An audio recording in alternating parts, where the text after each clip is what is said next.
So in this next series of videos, I'm going to be showing you how I made this reclaimed teak vanity. It's quite large. It comes in at about 86 inches wide. It's about 26 inches deep, about 34 inches tall. In the middle, it's going to have a series of drawers flanked by two cabinet doors, and then on the ends it has these pullouts. So it's going to probably be a multiple video build, and I'm pretty much going to show you the entire process. And I say reclaimed teak because the customer had a teak dresser. She wanted to use as much of those parts as possible in the build. So this was the dresser she gave me. This in itself was pretty wide. It came in at a little shy of 4 foot wide, and I basically had to take the entire thing apart. You could see the drawers are the same. I shrunk the drawers, reused the slides, reused the sides, and then any fill-in pieces I used a less expensive grade of lumber. So this was kind of the drawing we came up with. Anything in pink is teak I already would have from the dresser. Green was teak we were going to have to source, and then blue parts, and then obviously all the other parts are going to be plywood. We did it that way because teak's extremely expensive. It's hard to source on top of that, and because this is going in a bathroom, it's going pretty much exactly between two walls, similar to a built-in. So you won't ever be able to see the back or the sides, and obviously the inside is not as important. So just more cost effective. I thought I had video of taking apart the dresser. I don't. I think I uploaded a short on one of my social medias, but basically it was put together pretty well. This is a West Elm dresser, which is going to be a higher end production style furniture shop. So a lot of it was mortise and tenons. I had to go through and cut a lot of those out, take the drawer boxes apart. These are all the pieces I'm working with, so I had to be pretty careful taking it apart so we could reuse a lot of that teak. Then I was able to source some teak on Home Depot, which was lucky because, like I said, it's really hard to find. And these are actually deck boards. The customer had a clever idea to order 6 of them because I was really nervous about the coloration of them and if they would match. And I'm happy we did that because I only needed 3, and of the 6, only 2 matched the teak that she had really well. I used the third one as a filler. You'll see how I do that, and the other 3 I think she's using for something else that isn't as important. So I have to make long rails for this because she wanted one continuous piece. So what I did was the 2 pieces of teak that matched really well are going to be the faces in the front, and the pieces of teak that don't match as well are going to be the back or behind it. So I'm making really thick, heavy-duty rails, which kind of wanted to keep the original style of the dresser. Obviously it's in pieces, but dimensionally speaking, the rails that were on that kind of wanted to match it. So the first order of business, you could see now I'm cutting yellow pine because that's going to be the rails for the back that you won't see, was cutting this stuff down. So I'm going to be laminating these together. You can see what I mean. I have the 2 nicer pieces of teak in the front, and then behind that were the ones that didn't match as well. And then for the backer, I have the yellow pine. So I glued all these up, tried to keep them as flat as possible because I was also trying to keep them the rough dimension I glued them as. And then the next day I could come in and remove all of my clamps. I didn't glue these up in one big chunk. I glued the 2 sections together. While they're still in the clamps, I go around with a scraper, remove as much of that dry glue as I can because I'm going to be sending these to the table saw. Could flip them over and do the exact same thing. I'm doing this because they glued up really flat, so I didn't have to try and joint them or plane them down before sending them to the table saw. So this is simply just removing that excess glue on the back. This paint scraper is a really good tip if you have a bunch of squeeze out like this. And then basically I'm just removing a very small amount of material to clean up that edge. It's not even a 1/16 of an inch. Like I said, this only really worked because I was able to use cowls on both ends of this glue up and get these 2 boards really flat, so it's safe to send it through against my table saw fence. I did that to both of these. Then I'll move the fence over a hair. I'll put that edge I just cleaned against the fence and do the exact same thing on the other side. So I'm removing a minimal amount of material, and then I'm left with my 4 pieces. So a top and bottom rail for the front, a top and bottom rail for the back to join those 2 edges. You can see they're jointed pretty well. There's not a lot of big gaps or anything like that. So then for the sides, the original sides I think were roughly 19 inches, and I believe we went up to about 25, 26. So the backer of this dresser, I was able to use that teak in order to make the sides wider. So that first clip where I was cutting these sides down on the table saw, that's why they weren't going to be wide enough. So I'm reusing all pieces from the dresser for this. You can see I have my middle portions there. It's going to be the same style with a floating panel in the middle, and then that thicker piece on the bottom. I went through and marked all of my mortises on this. A lot of times I'll mark one mortise, and then just because I have the mortising machine, I'll just send them all through the same way.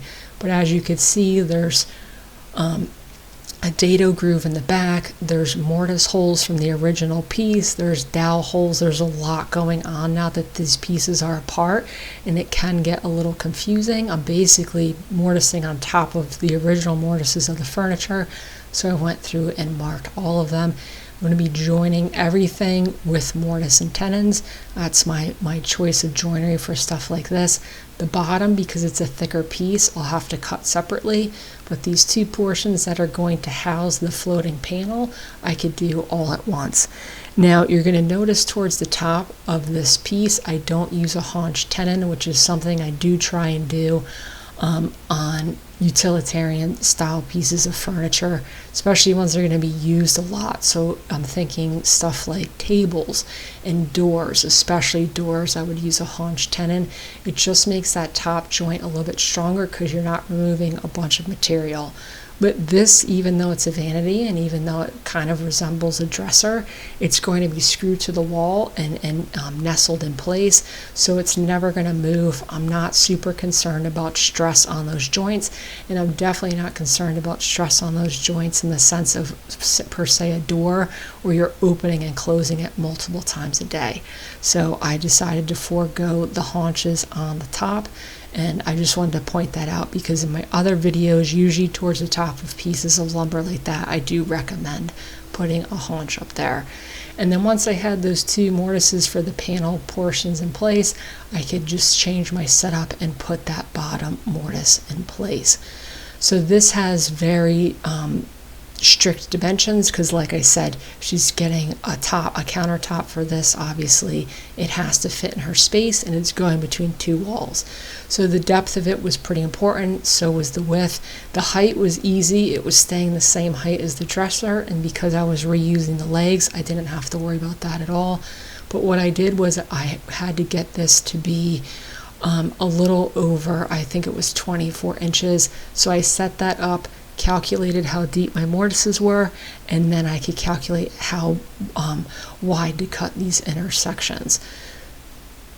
So for laying out the mortises, pretty simple. I just take my pieces, put them up against the mortise holes I made, and then I could put the piece that's going to be a tenon on there, make marks, take it over to the radial arm saw.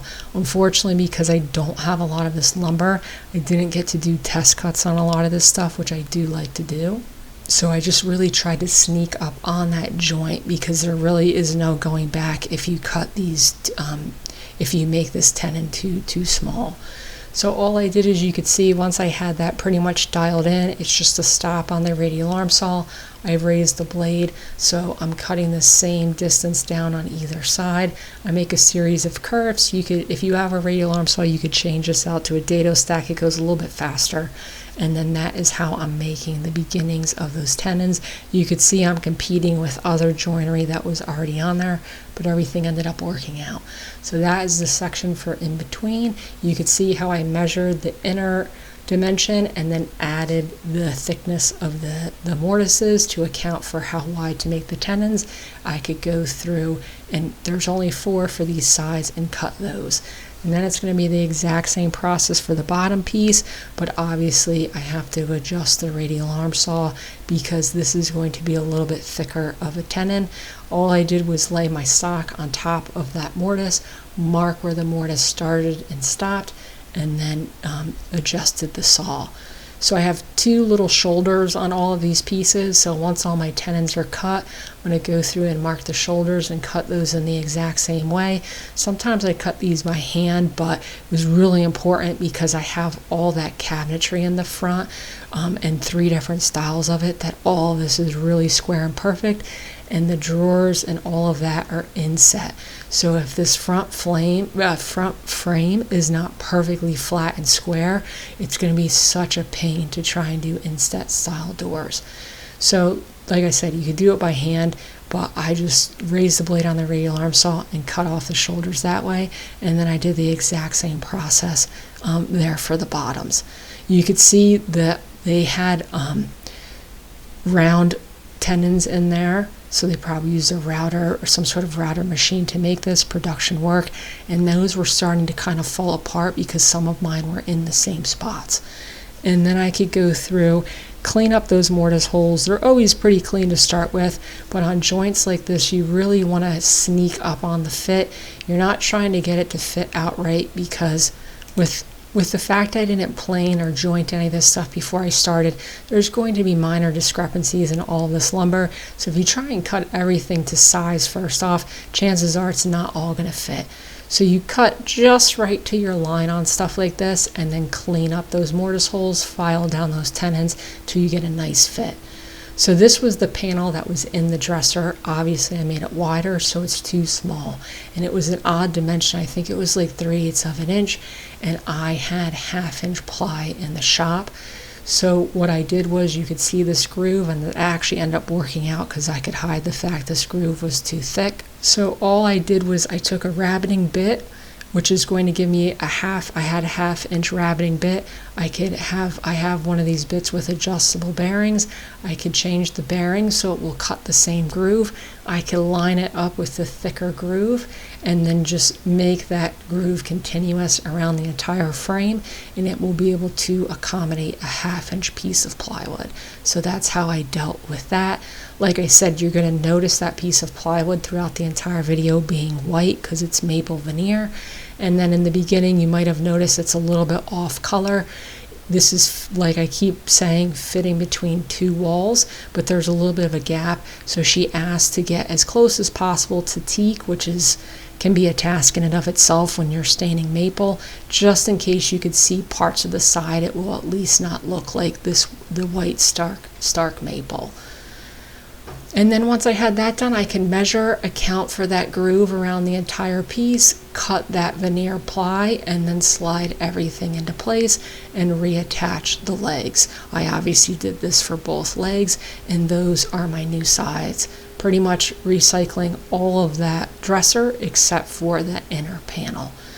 So then to do my rails, I laid everything out. The front dimensions are exact as well. She wanted this exactly 26 inches. And then with the thickness of the rails, the openings for everything had to be exactly 24. So once again, laid out all of my mortises. This is a little bit easier because there's no bottom. So all of these are going to be the same. Mark them out, centered everything, and then I could just cut all of them out on the mortising machine at the same time. Now these mortises I have a 3/8 inch bit in here, and they're more like a 1/2 inch. So what I'll do is I'll do one pass, and then all I do is flip it around so it's centered, and then remove the rest of that material. I put a scrap piece of that yellow pine on the top, and I spaced these out exactly to the 86 inches that she wanted. And then from there, I'm doing this one-handed, so it's a little wonky. I could put this on the inner edge of that corner and calculate how long the rails had to be. So the rails plus the tenons is going to be 84 inches. I could cut down all of my rails and start test cutting the tenons. Now, stupid mistake that was easily fixed.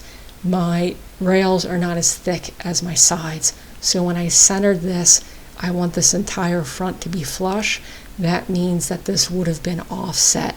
So basically what I had to do was cut 2 different depths on the tenons. You kind of see how I put it up there. If I had centered it, those rails would be set too far back. It was one of those things I was happy to realize the mistake before I cut them all. But basically I went through and cut one side of all my tenons, and then I had to raise the blade because the other tenon you could see here is not as deep, and cut the other one. So stupid mistake, easy fix. And then the backs were all flush. I had to do the same thing for the front because I centered that as well. And then you can see they just kind of pop into place. Now, like I mentioned, that this is reclaimed because I like working that way, but also I mention it because the dimensions of this are not necessarily the dimensions I would make it if I was starting from scratch. You can see I don't have a lot of meat to those mortise and tenons because the legs are so skinny. I think it's going to work.